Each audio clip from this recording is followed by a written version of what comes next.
Our dad's family originated from Mecklenburg, Germany. Mecklenburg? Our mother's family originated from Berlin in the 1860s. After the serfs were freed in Russia, the landowners invited German-speaking peoples into their country in order to clear the swampland because the native people didn't have the skills to do so. And this is where? This was in Volhynia, yeah. So was this Catherine that invited the people? No, it were the local landowners. Catherine, she was active. She conquered areas in Turkey, which belonged to Turkey, and settled Germans in that area. But this was in the 1860s, and most of these people, the Germans, came at the invitation of the local landowners to clear the land. Okay. That was Polish? Most of the local landowners were Polish, yes. Polish landowners or... They were the nobility. So was this in the Ukraine or was this in... This was in Ukraine. Well, yeah, it was in Ukraine, but most of the local landowners in that area were Poles. Oh. Was that Galicia or... No, that was in Volhynia. Oh, that was in Volhynia. Okay. Now, the Germans built small settlements wherever there were enough of them, and cleared the land and formed fairly prosperous communities. But then the First World War broke out, and most Germans from Volhynia were expelled to Siberia. They were loaded onto trains. They were forced to sell their goods, and on these trains, the people often had very little to eat, and about one quarter of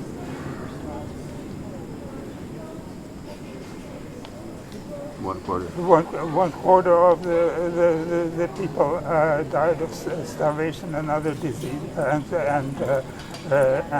from disease. When the revolution broke out in 1917, and the communists came to power, and this allowed the local people from Volhynia to come back to open up their farms again, rebuild their houses, and so on. They had no sooner finished much of this work when the Second World War broke out, and they were again forced. They were again expelled by the existing governments. Now, you want to continue? Okay. Well, I know the stories that Mom told me. I would ask her about it later on. Mom was born after they came back from Siberia. And the situation was such that the Benkendorf's house was burned down, so they moved first into the neighbor's house that hadn't come back from Siberia yet. And when they did come back, then they lived for a time in a barn, and the fields hadn't been harvested, so Grandma and Grandpa would go and harvest whatever they could bring in, because the harvest would help them, had to help them through the winter, and also there had to be enough left over to seed the land, their land. They owned the land. Some people owned the land, and some people rented to own the land. But the Benkendorfs owned the land, And so they came back. And Mom was born then when they came back. She was born in her grandparents' house. And Grandma and Grandpa, her parents, they would go to the field. And she was just a little baby. But they left her with a 7-year-old girl that was quite mature for her age and brought in as much as they could. But then that little girl would come running. I've done everything I can to help her, and she doesn't stop crying. So then Grandma would go home quickly and nurse her and go back to the fields. And that's the beginning they had. But there was still a war going on. The Russian army came from one side, and Grandma and Grandpa had a good horse. So they took the good horse and left them a horse that had never, that had the kretze. I don't know how that's The strength. What? The strength. No, that was a sickness that started. Oh, They had scabs. Scab, The yeah. Scab. And so they had to heal that horse out. And actually, we had when we got into Germany, we got that as kids. People got that sickness too. So then, when they had that horse healed, then the opposing army came from the left, and they took that horse that had been healed and left him a horse that had not. That was not suitable. That was not suitable too. But the first one was sick, and then the second one had never plowed, and so they had to teach them that. And then the the other side won again, and they lost that house again. And also, whatever army came through, they took every bit of food that they could find. So sometimes they had to bury the food so that they had some food for themselves. Anyway, that went back and forth, and but they worked very hard to establish themselves again. And Mom's family, my dad's family, they went to one. Every family, they went through the same thing, but everyone experienced it differently. The Granke family, my father was 12 years old. That was in 1912. And then my aunt was 15, and part of the problem was the cholera broke out, and many people died. This is on the way to Siberia. On the way to the Siberia. They're misplaced inside. Yeah. To Siberia. Do you know how many people died in that time? I About was a told quarter. I was told more than that, but How much did you say? A quarter A quarter. of the people expelled. Quarter of the people. And parents would die, and the children would be left. Children would die, and it was a terrible time.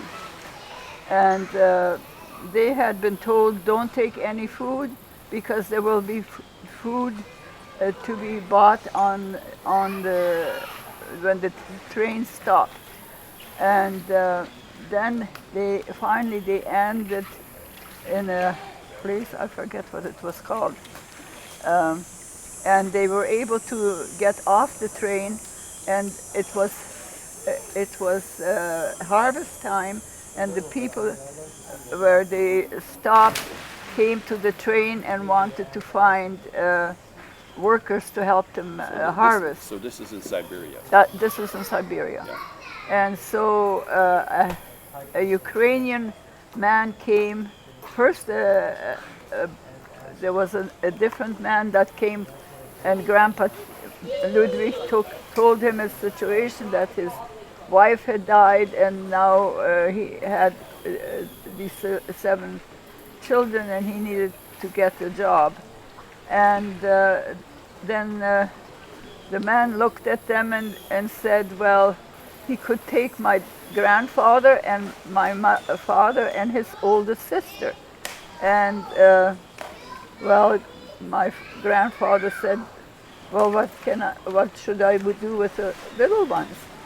And he said, I don't need them. You can, well, what should I do? And he said, well, drown them. I don't need them. And Grandpa said, what kind of a person are you that you would tell him such a thing? And he said, I am a German. And he was, well, wherever he came from. And my grandfather said, a German person doesn't talk like that. But then he went to the Ukrainian person or Russian person he was also somebody in government, but he had a big farm, so he told him his story, and he said, well, that doesn't matter. The big ones can help, and the little ones will grow bigger, and they will be able to help too. And my grandfather was a blacksmith, and this man was building a mill. A windmill. A windmill in the city, and they made a pact that Grandpa would do all the work that needed to be done in his what is it? Field, and then they lived there.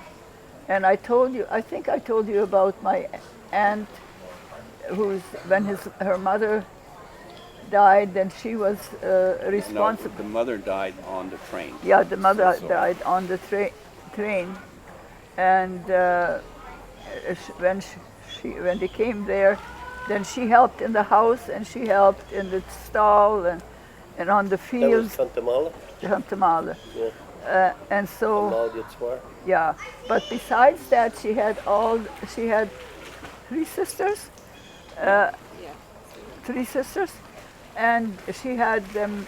Each one had a job.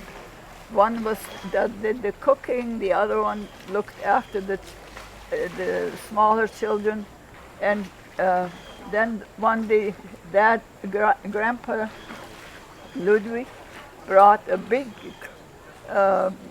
bolt of fabric, yeah. And he said, well, the children are getting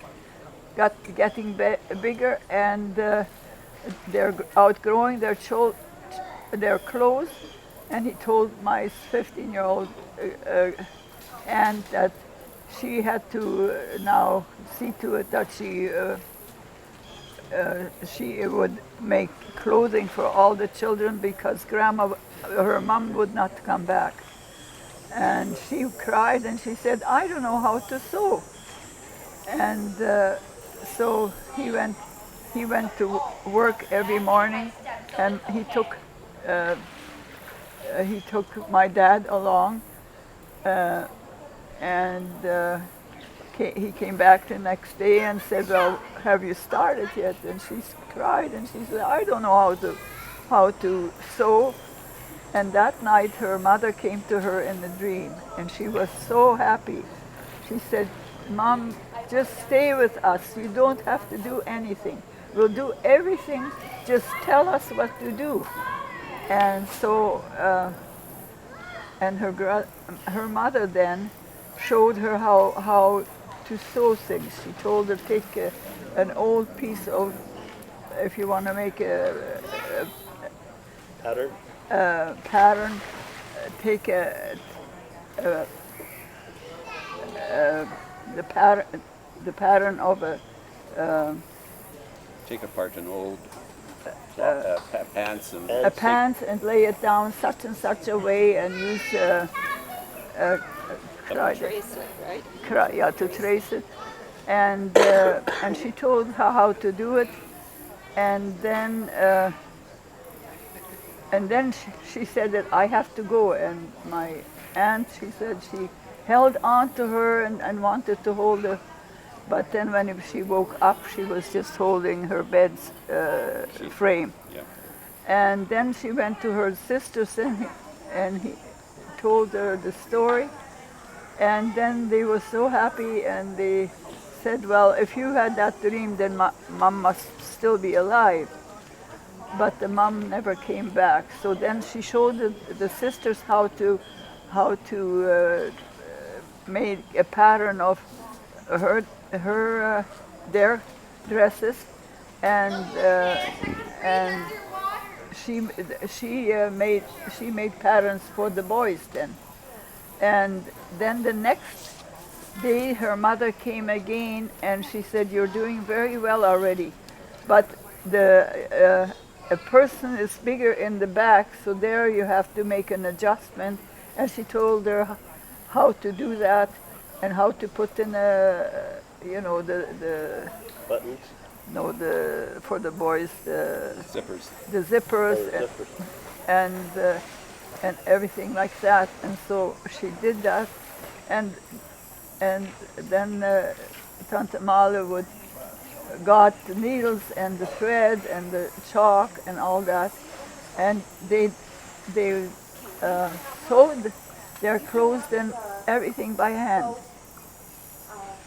And they lived there for 3 years, and the grandpa then had enough money, and this political situation had quieted down a little bit, so they were able to go back to Karlinivka, where they had lived.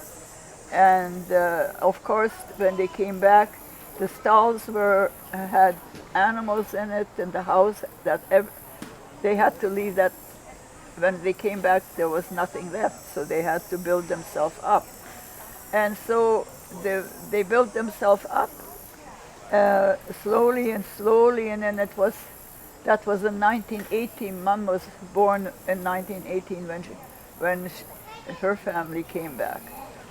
And the Benkendorf families at that time, Mom wasn't born yet, but my grandmother's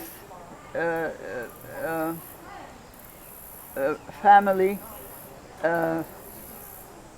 they were the Roofs, and the father was hobnobbing with the Russian or Ukrainian, some of the Nobility. the what? The rich people, the officers. Not well, that knew something in the Government. yeah, government. Government officials. And they said to him, do not eat their food because they're planning to kill you all with that food. So This he is on said that they're not to eat the food on the train Siberia. To Siberia. And so then he took his family together and said,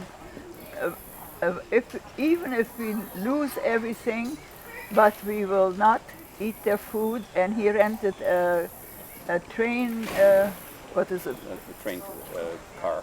Train car, and they all took that train car, the whole family, and they went into a different direction, and they ended up in a place where there was fabric. Mills.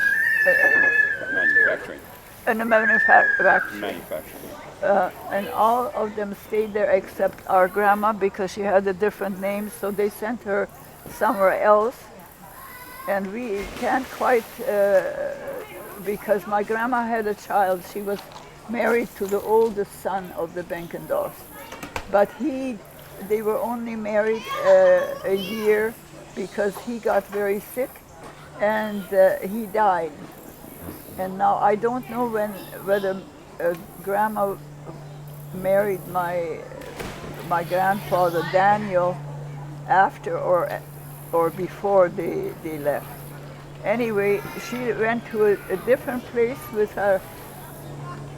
I don't know whether she had her child. I never lived close to them that I had could talk to her when they came, because they stayed in East Germany longer than we. And yeah. So now we get to the part where you're born. Okay. And my parents, my dad's first wife, she was actually my grandfather's sister. And always told my mom was quite a bit younger, and she said, "Don't marry so young because you'll have one child after another, and you know." And so, but so we of course wanted to know how they chose their boyfriends or Partners, their partners. But the young people had nothing to do with that. But when they came back, before that, when they came back, there was a great movement of people searching their heart and thinking, why is this happening to us? And they started to turn to God. There were pastors that came from Germany and also from the pastors that had gone to a special school to become pastors. And they came and prayed. Pardon? Yeah, they had revival meetings, and the people were very glad to turn back to God. But most of them didn't know how to read. At one point, they had there were teachers among them, and they taught them Germans. But then I think later on they had to they got Russian teachers for part of the day, and then for the next part, then they were taught at least so much reading that they could read the Bible. But they were very hard-working people, and in 20 years, in 1939, they had built up their whole They built up their properties property. and their farms. And then there was talk that they were able to that there would be somebody would come out and they would be able to leave for Germany. And the reason that they left is that they knew that there was no room for them there, and they always seemed to be they were the underdog, but not just the, No, they were scapegoats. yeah, they're scapegoats, and everything that was wrong. Like Grandpa Benkendorf, he was in the Wehrmacht. In the Military. Russian army. And there were Germans first in the military, but then they were very disorganized and lost a lot. So they said that the Germans had sabotaged them, which was not really true because they were just farmers. And so they saw that there was no future for them, so they were very glad to leave Russia. And word came that they were going to be able to leave. And then eventually it became true. A commission came from Germany, and they wrote everything down that every family had, and then they told them that when they were going to be recompensed what they had lost if they left Rolin, and when they got to they never told them where they were taking them, but when they told them that when they came back to where they were taking them, then they were going to be recompensed. So I was about a year and a half at that time, and my mom and dad got married in 1934. My dad's wife had died, and then he married my mother in 1934. And he had been married with his first wife about 10 years, he said. I have this all on the tape that I made when my parents had their 25th anniversary, because there would be some relatives there and they could then talk into it a little bit. So then when the time came, it was in the winter time,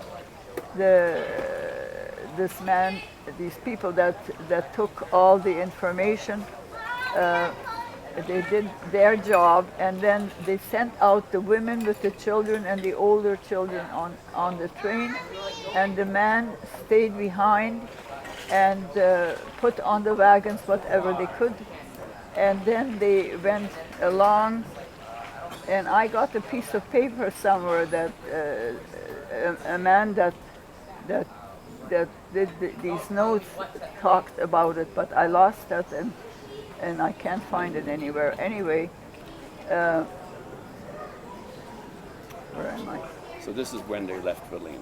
So That's when they had left okay. Berlin. They- And my mother said that this time they weren't just fleeing, but they were not forced, but they chose to go with them. Yeah. And many of the Ukrainian people would have liked to go with them, and they allowed, when they were married, when a person was married to a Russian person or to a Ukrainian, then they allowed them to come along too. And I know Mom said that she was so glad when they took them to the train. She had lost 3 children that died.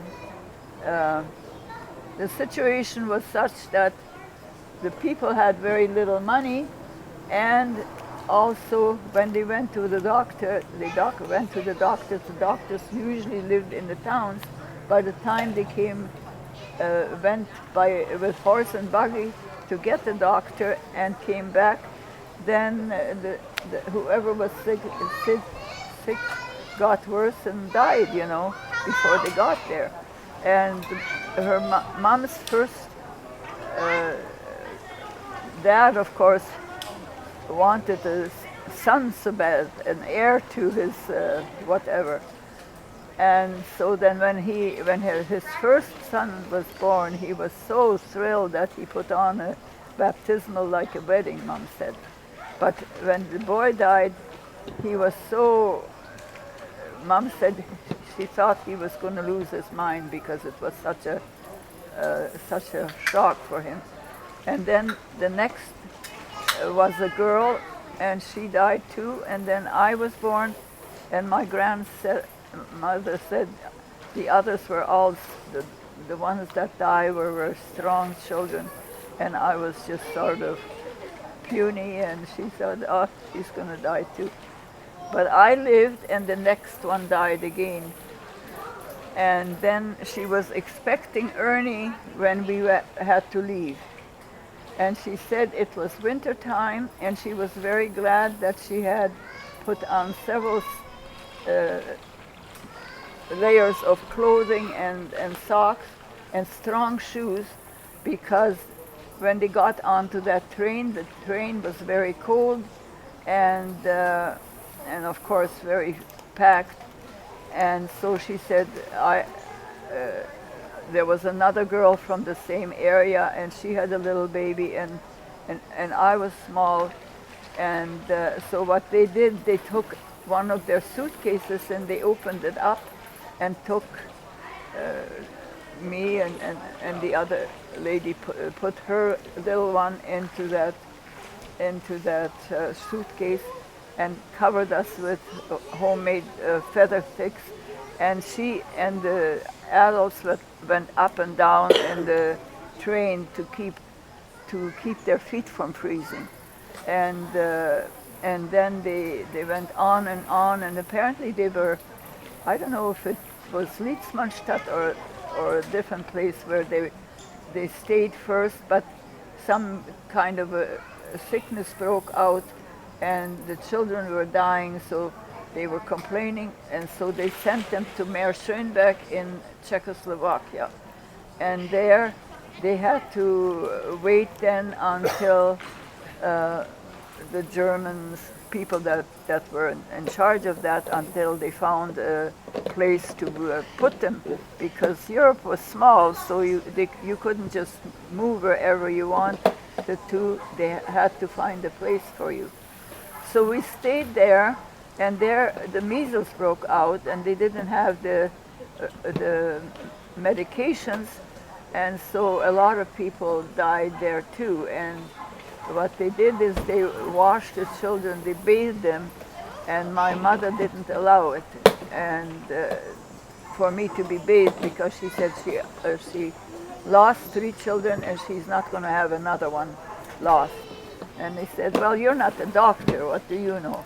Well, she says, any old woman knows that you don't bathe children and when they have measles.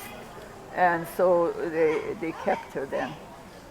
They didn't take me, and Mom, of course, had to be taken away when Ernie was born, and she was in a place, I suppose, that they had set aside, and she asked one of the other ladies to look after me. And of course, all in these refugee camps,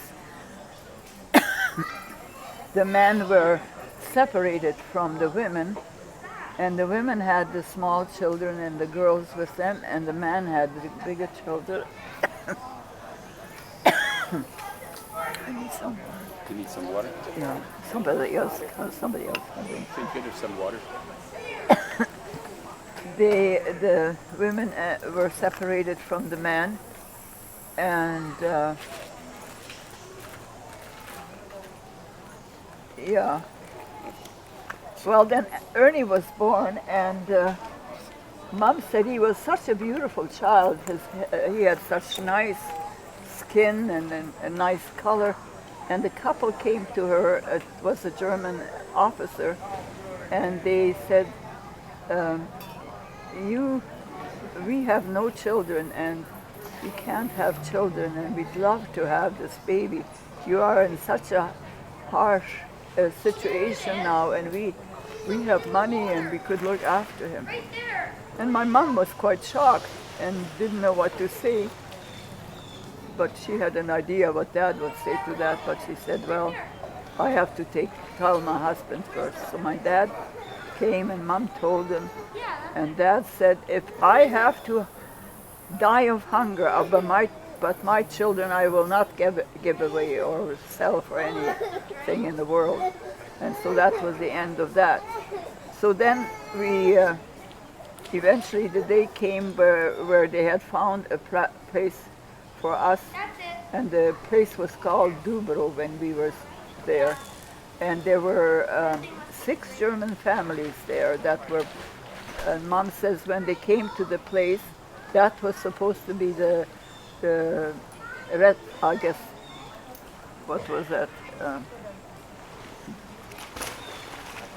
die Vergütigung, The Compensation. the compensation for their. And of course it was nothing. Yeah, from Berlin. And so Mom said she didn't want to get off because she could see that the Polish people hated them, and they didn't want their land, but they had nowhere else to go. So they put them there on their land, and they were then supposed to, my dad was never a soldier, but he had to go then to, when they were teaching them about the German way of thinking about war. Yeah, well, I think that's fine. How do you call that? Well, they're trying to... Indoctrination. Indoctrinate. They were trying to indoctrinate. Yeah, they were trying to indoctrinate them, and then also he was put in charge of setting the standard for what everybody had, Yeah. So this is where Art and I were born, right? Yes. Okay. And yeah, when Was they got Dumbrova? there, pardon? Dumbrova. That was Dumbrova? That was Dombrova. And Art was born there, and my brother Art, and Ernie had been born the year before. He was a nice little toddler.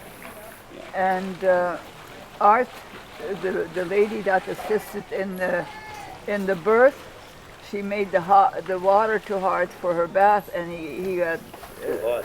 too hot for the bath, and she was Got scalded. scalded. And so Mom had to really look after him to get him healed of all that. And then she got pregnant again the next year with Albert, and Albert was born. And Albert, I remember when he was born. They had How showed old me. were you? Well, he's 3 years younger than Ernie is 3 years younger than myself. I don't know exactly. I That haven't. would be about you'd be 5 5 or years. 6. Yeah, 5 years. that was. And so,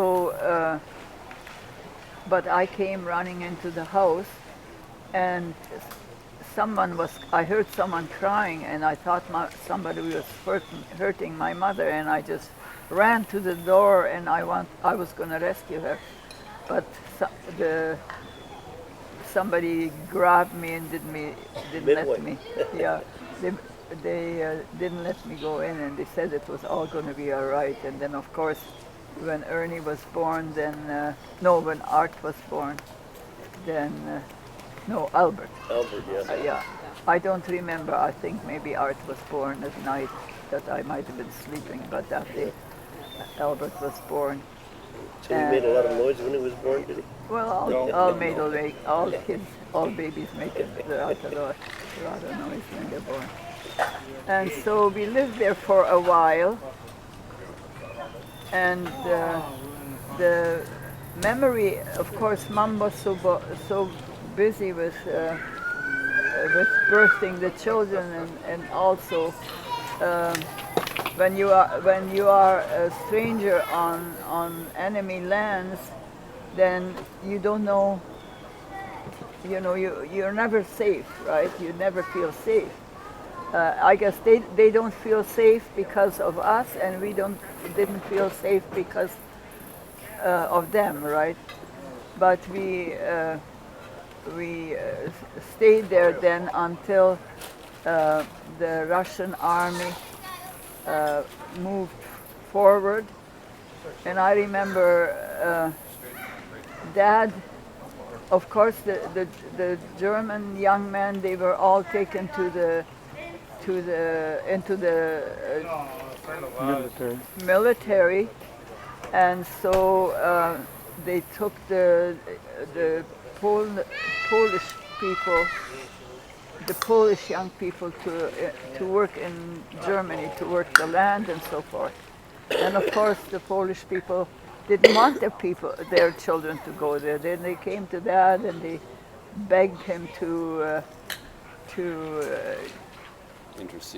intercede on their son's behalf. And Dad did what he could, and he could understand as a father. Now he had 3 sons, and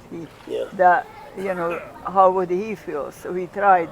And then somebody said to him, "You don't do that, because if you're going to do that, then eventually someone will come and put you in jail, But he did what he could. And I know when they went to the market, they would bring something. Mom and Dad, when they went to the market, we had some of them that worked for us then. And I don't know what the situation was, whether they paid them or what. But I know that when Mom and Dad came from the market, they always brought something home, and they said, "Well, you must not be German." And but my mom went to German school and also to the Polish school for a while, and so she could write and read English and also German. So were my. And then word came that the Russians were coming closer and closer. And then one day it was evening already, and I sensed something was wrong, and I got up. It was, I guess I must have been in bed, and uh, there was, they called it a kachelofen. It was like Ceramic oven. what? A ceramic oven. A ceramic oven, and it had, like we have here the Tiles.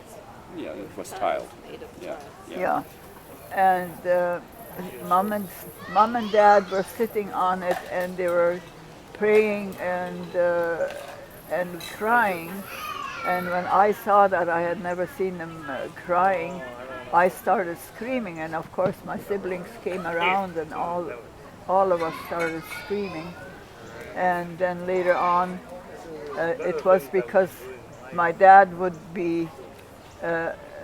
supposed to be taken to the Volkssturm. The Volkssturm, how do you? Drafting the older people. From Yeah, they took the older man and that had been left behind, and also they took the young boys out of school from 16 or 15, depending how big they were, to hold back the Russian army. And Dad was supposed to go, and here the kids were so little, and Mom was expecting Elfrida. And so they were crying out to God for help. And but all along, there was not far from us, there was a shooting range for the German army that the Polish girls had taken me along there and showed me the houses that they had been vacated, and they probably wanted me to see the houses and put it into my memory. But all that I was attracted to, that's the first time I saw an acacia baum, a tree that was called an acacia tree, and with beautiful. It was beautiful in flowers. I had never seen a tree like that, and I was very impressed by that. And then after they had shown me all the empty houses, then we sat down in this little gully, and they showed me how to make dolls out of big leaves and grass. And they'd take a bunch of grass and Dried grass? no, just grass and crunch it together, and then they took a big leaf over it and took grass to make a head out of it with long grass things. And then they would take a piece of wood and put it right under. Those were then the arms, and then they would get other big leaves and put holes in and put flowers in, wildflowers in, and that was then their clothing. And then we also would make bed for them. And we were so deep into that, and of course I had never seen it, so it was very interesting to me. But we heard noise there in the back, but we didn't pay attention, and they kept yelling, and we thought, well, if we bent down, then they maybe wouldn't see us. But then they finally sent someone, a man, and they shoot us Sitting away. in the middle of the shooting range. Yeah. Yeah, okay. Well, we were on the outskirts. Yeah. So and then eventually the whole situation got more serious, but my mom and dad, they had two wagons that they had put stuff on in case we had to flee, so that they would have something ready already. And I saw my mom had made zwieback, and she had made sacks full of three bucks. That was just sort of like dough. Dried bread. Yeah, and so that on the way of our fleeing, we would have something to eat, and then they also what she later on she told me that they had geese and they always wherever we went the first thing they saw to it that they established that they had sugar, that they had flour, and whatever they could, because they lived on the farm, then they also had geese and chickens and all that. But Mom said they had geese, and so Mom slaughtered the geese and got them ready. Like they took I saw how they put them into hot water and then they pluck out the feathers and then singe them and then clean them and bake them. So this was all to get ready for food. Yeah, and in flight case to Germany in case something because came. of the So advancing army. yeah, so then they put the meat into the fat, and it was cold outside. It must have been spring, and so then they and waited what was coming, and then of course the day came. The day before we had to leave, we didn't really know when we had to leave, but I think Dad was already taken away and he was on the train to go to the front, and we got word that we had to leave. So at the last minute, they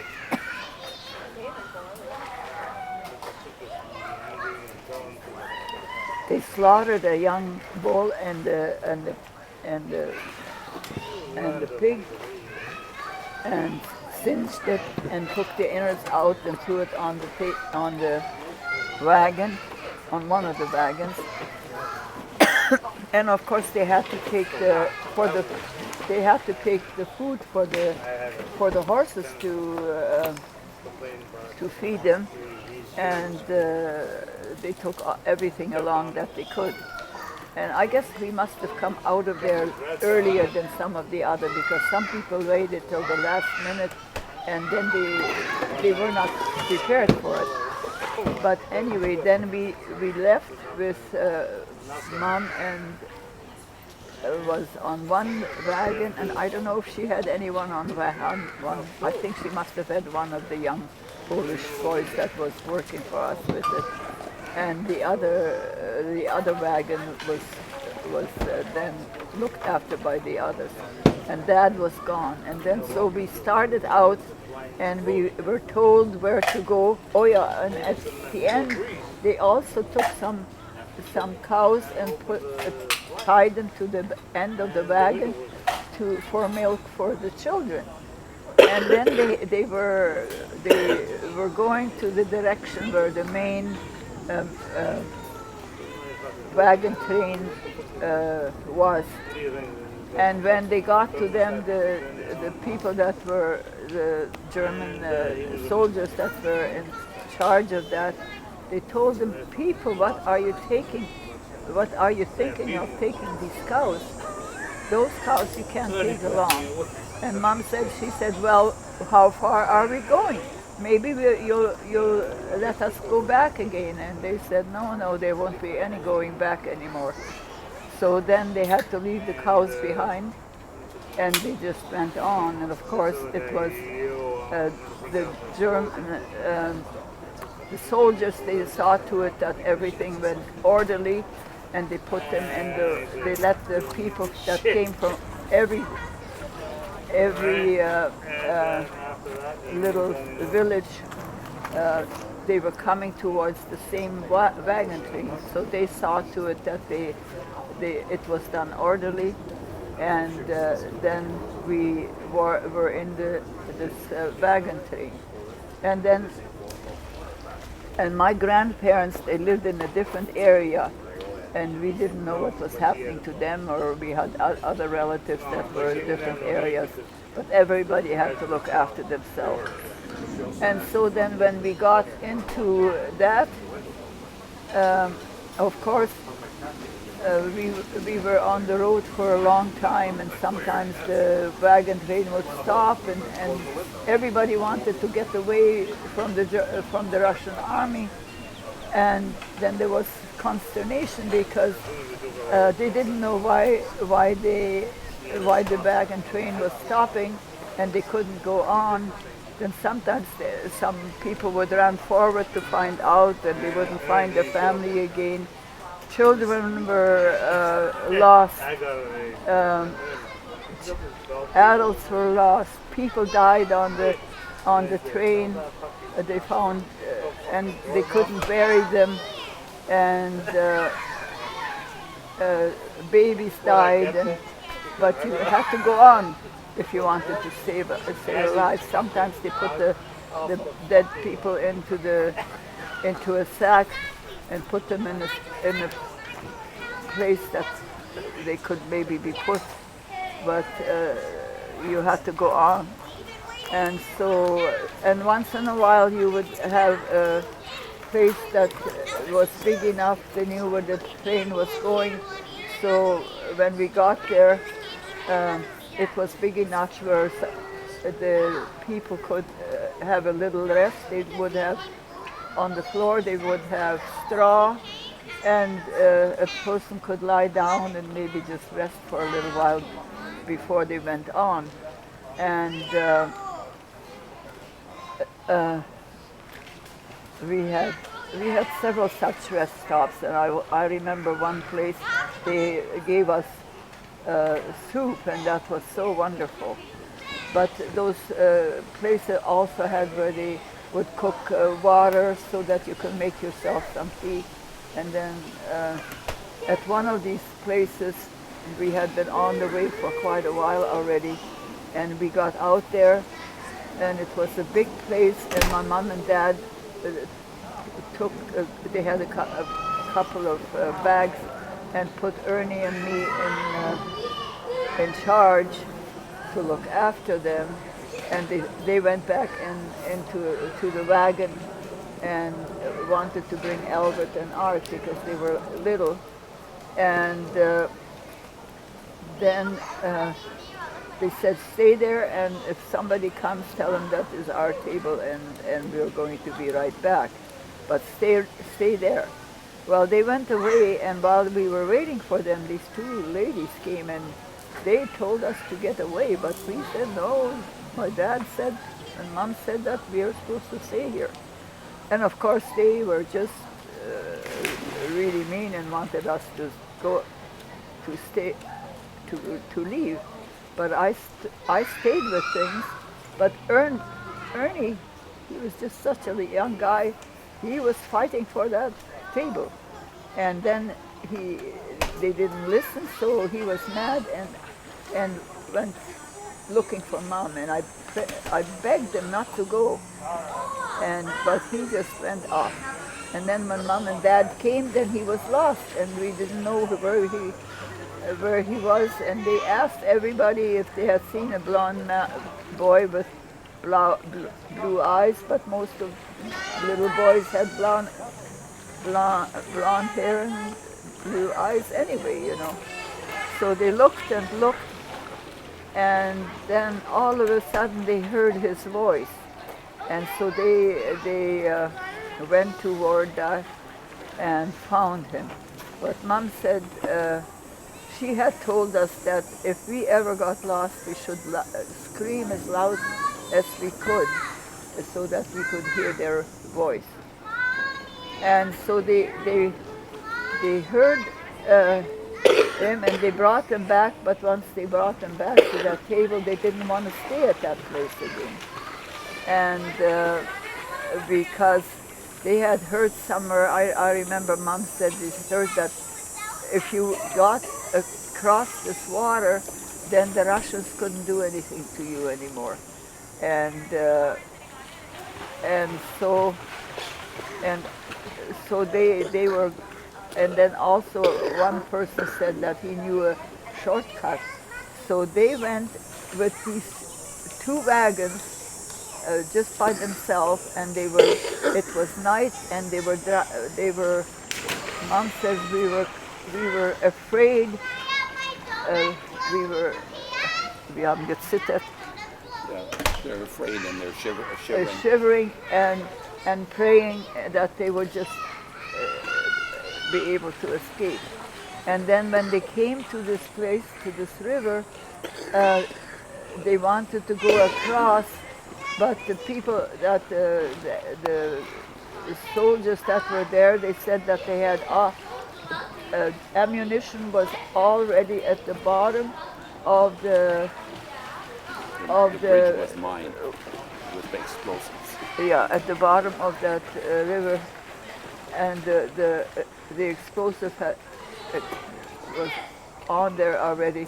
But my dad drove over, and more people drove over, and then later on they heard that when the bridge then when the Demolished, exploded. exploded, the people that were down on the bridge and everything that they had went into that water. It was a terrible thing to watch. And of course the ones that were still waiting to go over, they never made it, and they were then Taking prisoners. taken prisoners. We don't know what happened to them, but we went on and on and on, and finally came to a place called Dubro. Yeah. We got to Dubro. That was a village In Germany. in Germany, and we were settled already with one of the German people. Took us in. They had to take us in, Yeah. and so they took us in. And while we were already settled, the Russian army came in, Yeah. and it was a hard time. But anyway, we stayed with that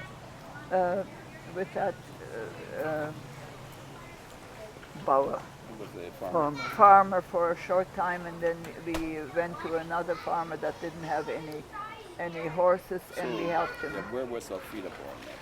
Elfrida was born at The Zeger, next place. at Zeger, Yeah. and By that time, had the Russian army caught up with us? the Russian army caught up with us when we were with Lehman. Okay. And so we stayed there after they were settled in. Yeah. When they first came in, they raped and did Yeah, all stuff. they But then raped. later on, when it was settled down, then Yeah. they went. The Russian army went to Rustamarke. Yeah. And Frida was born, and there were some people in the neighborhood that my parents knew, and there were ladies coming in and celebrating Frida's Yeah. birth. Okay. Okay. And from there they went, and then in fall we went to Rustamarke, and that you remember. Yeah. Okay, in the fall of 1945, I think in 46. no, that must have been 45. You were born in July 45. In the Yeah, fall. 45. So in July of, in the fall of 45, we went to Easter Market. We must have left in the beginning because it was winter sort of when we got left it was winter, but when they arrived in Germany. Easter Market, the grounds were frozen, and they harvested the sugar beets in the ground. No. No? We got to Rustamarke when it was fall, and that's when they would harvest Harvest the the sugar. So we got to Easter Market in the fall. There was a estate that belonged to one of Hermann Goring's relatives, and we were settled into that estate with 6 or 7 other families. 6, yeah. Yeah, and we Refugee family. and at that point we stayed for 2 years. My parents started to farm the land. They harvested the late crop, and they were farming. And there's one particular story here that is of interest, and it regards Ernie at about 6.5 years old. He had remembered that his father had needed the wagons, and they had lent the horses to a neighbor. And when the neighbor returned with the horses, Ernie decided that he would hitch them up to a wagon, and to our wagon to take it to my father. To do that, he had to take the horse team and hitch it on. And when you think of a 6-year-old hitching on these large horses, it was a dangerous task. And his older sister Alma yelled and screamed at him, but he wouldn't desist. And he did hitch up the wagon, and Art and myself climbed onto the wagon, and we drove that wagon through the village at full speed. And my father was very proud of us because Ernie had instigated this. He needed the wagon for bringing home some farm goods. So that was Ernie. He took the initiative. When something needed to be done, even at 6.5 years old, Ernie took it upon himself to do what would be impossible for any other 6.5-year-old. He stayed in East Germany for a period of time till the collectivization or communism was brought in, and that and other reasons we decided to leave East Germany, and we took one of the last trains from one part of East Germany. It went through Berlin, through the American sector. When we got to the American sector, we jumped off and left everything, left everything behind in East Germany except what we could carry on the suitcases. When we got to Berlin, we were housed in a Salvation Army refugee camp, along with many other Germans. And part of the issue there was that the East Germans were losing so much population that they wanted to entice some of the Germans that had fled back to East Germany. And so I remember one instance where they tried to take our kindergarten class back to East Germany, but they were prevented by the guards. We were in Berlin for about 6 months, and they flew us out to West Germany, over the corridor in a coal plane. In West Germany, we went to Hanover, and we were shuffled around to 4 different refugee camps. And in each refugee camp, we would have to reestablish ourselves, and Ernie led the charge on dealing with any conflict, and there was conflict at every refugee camp, and so that meant lots of physical altercations. We were finally settled for a period of 1 year or 2 years in Emsland, close to a place called Leuningen. The town was called Wachtbachten. Yeah. Yeah, Fred was born in Leuningen. And that's where, and we had made application to come to Canada. My grandfather was in Canada since 1927, and he made application for us to immigrate to Canada.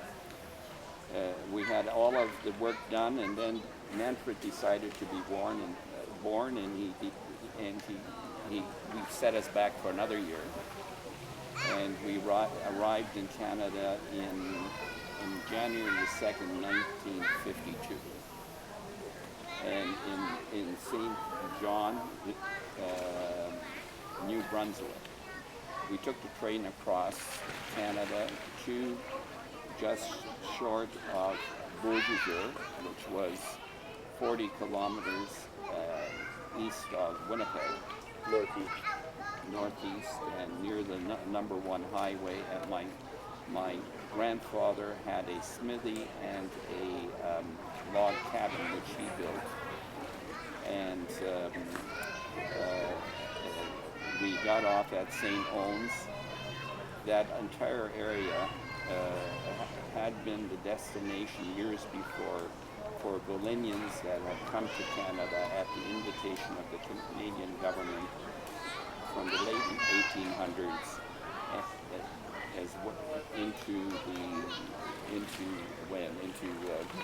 before the First World War, and then after the First World War there had been more immigrants coming from Bolivia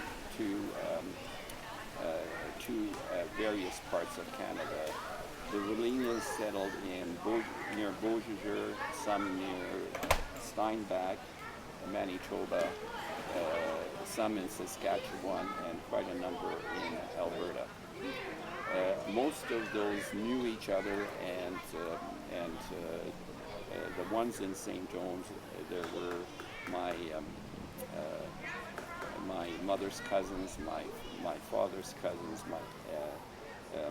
and some of the names were Zilkes, Peiches, Zonenbergs, Otts. Can you remember any other Kelberts? Heinzes? Hintzes, yes. Zingbiles. One of the Hintz girls was married to a fellow by the name of Ed Schreier, who was Ed Schreier's brother. Ed Schreier's oldest brother was married to my cousin, and he later became Premier of Ontario and Governor General of Canada. Manitoba. Premier of Manitoba and then Governor General of Canada. And we stayed in St. Owen's to begin with, and we went to a one-room schoolhouse where the teacher taught all grades, 1 to 8, and there were no such things as English classes or any other. No ESL. There was no support for immigrants. Elma, who was 14 at the time, decided that she didn't want to sit with us kids, and she went off to Winnipeg and started working at 14. She stayed with her aunt. Yeah. Aunt Mala. Yeah. Aunt Mala. We stayed in St. Owen's for about till September of 52, and my father bought a house in Saint Vital, and that's where we began school. Ernie went to grade school, but when he got turned 15 or 16, he decided that he wanted to go to work, and he started a job at Swift's, and to work at the meat plant they had to be 18 years old. He was 16 and he worked for it till he was 17. Then he decided to come to Toronto and improve his education, and essentially he then self-educated himself. The rest of us, he went to Ryerson, he went to DeVry Institute. He learned all about electronics, and eventually he found a number of jobs, and then he found real estate, and that was became his major passion. And from that point on, I think we all we followed him here. I followed him to Toronto, and He was only 17. he was 17. Yeah, he was our hero, right? I went to visit him when I was 16, and he was 19, and he was the going concern here. Yeah. And so that's my story. You know? Each of us has a different story and a different perspective of all of these things that were said. We saw the same things. We suffered these travesties, whatever they were, in a different way. One of the things I should probably remember is that the three brothers were very close when we were in the refugee camps. And the story about how close we were, there was a bully who was 16. I was 8. Art was 9. Ernie was 10. And he had beat me up, and Ernie decided that we should track him down. He jumped on his back. Art jumped on him. We put him down, and then I beat him with a fence post till his father came to rescue him. But certainly that is the type of an example of the type of tight-knit fellows we were, and my father, the father of the boy, brought his son there to show his father, to show my father how badly we had injured this 15-year-old, and my father then gave us a couple of licks with the belt, and when the other father left, he said, "Good job, boys, stick together." That was what it was like living in refugee camps and growing up in that environment. We brought that same intensity, and Ernie brought that same intensity to Toronto, and he worked very hard all his life. Okay, so now it's your turn, Tina. You said it all. I said it all. No, from your perspective. No, I just remember Ernie leaving Winnipeg at 17, and we were all so downhearted and sad because he left. And every time he came back, we were so happy. And every time that he did come back, these guys, the three guys, would always have a fight to see who was the strongest. And of course, Ernie was the strongest. Well, Well, it wasn't that way for you. Is Ernie would come back and he would beat us up to show he was still king. Okay, it wasn't we would have a fight. No, he would pick it. He would come after us one at a time and just let us know that he was the boss. And Fred and I were the innocent we bystanders. were watching Yeah, Yeah. from the wings. that's right. Yeah. And They were our big brothers. Yeah. You know, we looked up to them. Yeah, And he was the biggest. yeah. So and he surely is going to be missed. Yeah. So that's our story. Yeah. No, well, Fred, you haven't said anything yet. well, I worked together with Ernie since 1973, and you know, I got into the real estate business before that. He was always my big brother, and Yeah. And we I, stuck together. you know, Yeah. thought the world of him. And we're all gonna miss You him. know. And in business, he was you know, serious. You know, he we were didn't, so close. There's one story where I had an experience when I was about 17. I felt something had happened to Ernie, and when I asked him if something, the date, what had happened, he said nothing. And then a few years later, he told me that he had been hit by a meat hook at the slaughterhouse that he worked at, and he had been taken to the hospital. So it was one of those things of being so close that we sensed when the other person wasn't in there. When Ernie was lost, I had told that story and thought about it many times. But recently, when I thought about it again, I thought the thought came again about how my parents were praying and how didn't know how they were going to survive. And then we fled, and my dad was then released. When he was on that train, he was released and told to go to our village, where they had taken the fathers and the young man, and the man that was in charge of that area said then to my father, go and bring all those, see to all that all those people, all those women get on the street. And so my father went back and was able to help them, Escape, right? All get well, going. help them put things on the wagon and so that they It's well could organized. escape too. And then he Yeah. left there. Yeah. But on the bridge, when Ernie was on the bridge, when I thought about it, and I think I told the girls the story about Ernie. No.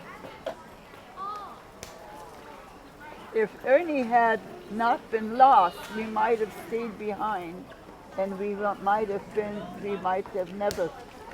not have lived here today. Because they left with those two other wagons. We got to the bridge in time that we could escape. We could get across that water, and had they stayed behind, if that wouldn't have happened, they would have stayed the night and never been able to escape. And so that was Miracle. and we didn't even realize that was God's provision for us at that time. Okay. Art, Oh. any last thing? No, well, actually, it's my grandfather came to Canada in 1902. He wrote his brother in Virginia that if you can't believe that it's better in America than in Russia, you can't believe that there's a God in heaven. My grandfather thought, oh well, seeing is so good over there, he's going to come here. And he came here, but in 1913, a year or two after he settled here, a depression had broken out here, and he went back to Russia. But not soon after that, the World War I broke out, and of course, that's why we went through all these experiences in Europe. Another story which was told was it wasn't all just tears and suffering. My great grandfather on my mother's side had amassed enough money to build himself a noble to buy himself a noble estate. But he decided to not to he did this, when the war broke out and the Germans were expelled. He decided to change his gold rubles into paper money, and so that when the revolution broke out, he lost all his wealth because the ruble was devalued almost to nothing. So, and when the revolution broke out and the various revolutionary groups came by, they heard that this old roof, he's got a lot of money, and the revolutionary, one group of revolutionaries just came and my great-grandfather, as soon as he saw them coming, he slipped out the back door and ran away. The revolutionaries, when they came into the house, they demanded to know where the money is, and my great-grandmother didn't tell them, but so they tied her up and by the feet and lifted her to the rafters and demanded to tell him where the money is, and but well, she told them that it was all gone, and it No, was they gone were. because She told them it. yeah, but anyways, their servants ended up playing with the money, which was really quite worthless. That's just, So what happened to huge his size. grandmother?